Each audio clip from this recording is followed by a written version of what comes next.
So, hi everybody, we're introducing now Chris from the RSPB. Just a few questions for him.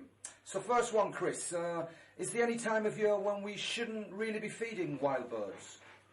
Not really, no. I mean, any time of year that you feel that you feed wild birds is good. I mean, we particularly ask people to do it in the winter time when there's less kind of natural food sources available in the wider countryside, so they need our help more, and also because it's cold they burn a lot more energy, so they need to eat more food. So definitely we ask people to feed the birds in winter, but also particularly in spring, in the breeding season, because that's when you've got birds obviously breeding, nesting, and and it's great to help and give them food then as well.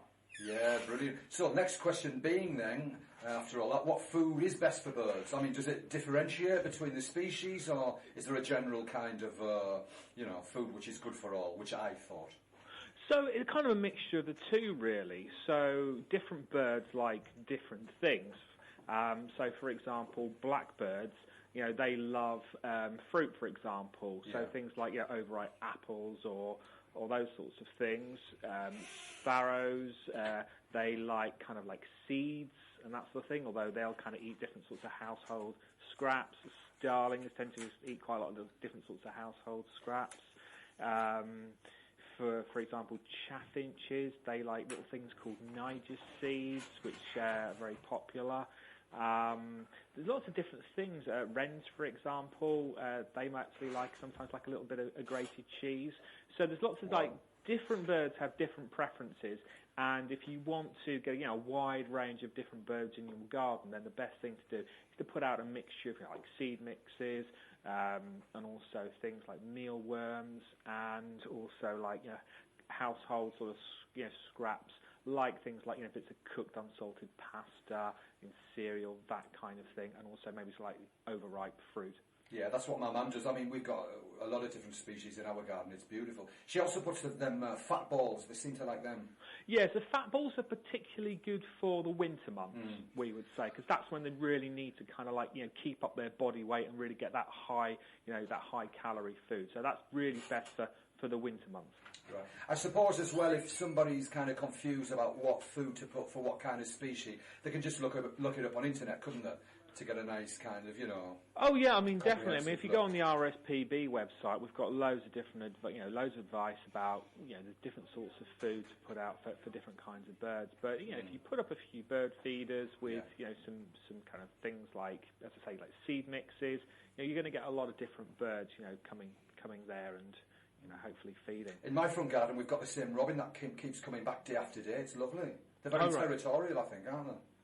Yeah, robins. Once they've found a reliable food source, they will keep coming back. That's right, definitely. Nice. So I've got a question on here that Paula wrote. Is it okay to feed peanuts to birds during the breeding season, or is there a problem with that? We tend to say no, actually. Right. Again, it's like a high kind of, it's a high sort of calorie food, and right. also there is that chance that if they feed it to a chick, they might kind of choke on it. So on the whole, we tend to say like seeds are a lot better, general seed mixes. And just, I mean, people should know, but just in case they don't, peanuts being obviously not the salted variety, isn't it?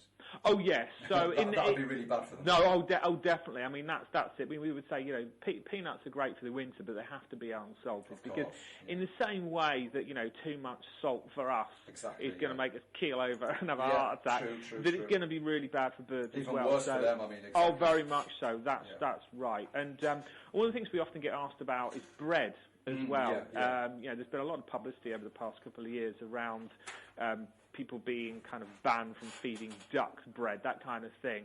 And it's one of those things that, bread is not great. It's a real kind of filling thing, but doesn't have much nutrition in. Exactly. If you're going to put bread out, brown bread is always better, but actually you're much better putting out, things like seed mixes. It's not their natural kind of food, is it? It's not their natural kind of food. Back them up, isn't it? That's right. And also what it does is it's not very nutritional. No. So they actually, although they actually feel full on it, it's not actually giving them the nutrients that they need. So the occasional bit of bread is absolutely fine. But the trouble is, if we all do it, then it's not going to have an overall great effect. Hey, I've got another question here which is quite interesting. Where's the best place for one to put a bird table in the garden? Does one exist, a best place for that? Well, what we do often say is if you put one sometimes within kind of where they can kind of have quite a good view and it can be easily seen, so they so first of all they can see it and also they get kind of a good view. So if there's like a cat or another predator coming along, they've got a bit more warning. Yeah, sure. Escape reasons, yeah, survival. What can I use to treat a bird table, whatever that means? To treat a bird table? Is that regarding, I suppose that was regarding the wood, isn't it, in the wintertime, from not getting decayed or something? Or is there anything I don't know about within the bird world of treating a bird table?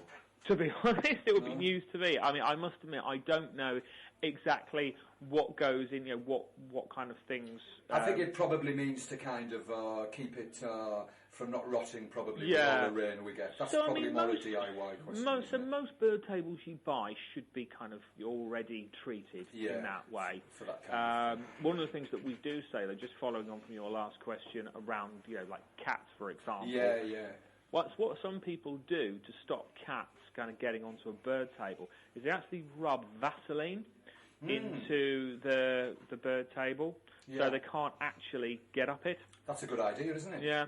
Yeah, exactly. Just put it obviously on the actual the stump of the table. So yes, not actually on the table. No, that's right, yeah. Yeah, that's good. Another question for you, Chris. Should I supply drinking water for my garden birds? Yeah, definitely. And it's not just about providing water for them to drink. They actually need water to preen, to clean themselves. Right. So, obviously, it keeps them clean, but it also kind of protects their feathers and the insulating property of their feathers. And obviously water as well. Yeah, that kind of scenario, I suppose, would, commonsensical be much more needed if we were having a dry season, obviously. Not just a dry season, but also very much in winter, again, because sometimes things ice over. It's actually really important for them to actually get a source of water that's not frozen as well. Right, so that's an important one out there. Last question, Chris. What should I do if I find an injured or sick bird?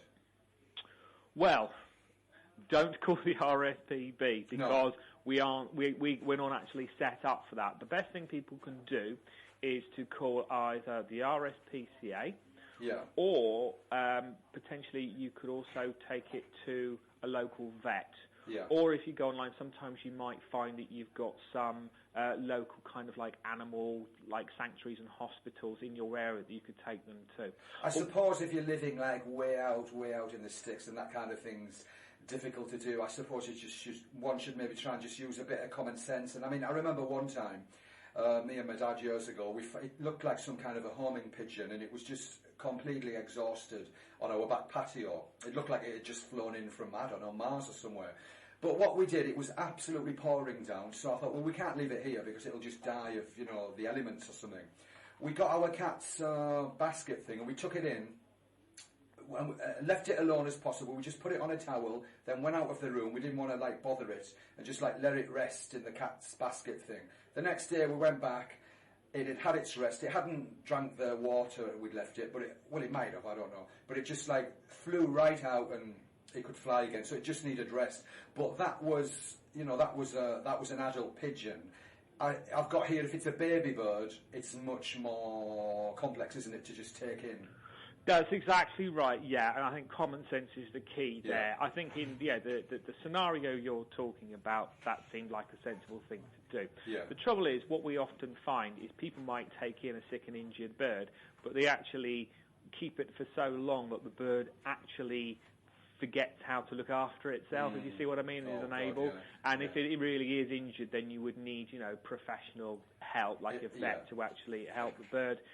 And to cure it and make it better. The thing about baby birds is what happens in the breeding season is that baby birds, when they're actually looning, or the parents are trying to get their chicks to actually learn to be independent, they often sort of leave them. So you often have these baby birds look like they're in real distress, and people take pity on them and they go, oh, we've got to take them in because it's lost its mum and it's been abandoned. And That's absolutely the worst thing that you can do, because it's actually very much part of the natural process. If you actually take them in your house, you're actually, really, you're not doing them any favours at all, because they won't learn to be independent. And actually, you could be breaking the law, because you can't actually take a wild bird and kind of take it into your house, unless it is sick and injured, and you're fully intending then to take it to a vet, or call the RSPB or what have you. So that would be very much baby birds in breeding season. Just please. Just leave them alone. They will be fine. It is upsetting, and we can understand why people are really tempted to want to help them, but it is all part of that natural process of a chick kind of from birth to fledging, really. Yeah, so in general, just leave well alone. And as you said, which I didn't have a clue about, a lot of the time it's like the mother is there anyway, but she just wants it to gain a little bit of independence. Exactly. I think a lot of people wouldn't have known that. Yeah, no, it is, it's all about, trying to cut the apron strings, as it were. Exactly. Chris, that's been fascinating for me. Thank you so much. Excellent. For all that information on birds. It's been great, Chris. So that's Chris, everybody from the RSPB. Thank you. Oh, cheers, thanks a lot. Okay, bye-bye. Bye.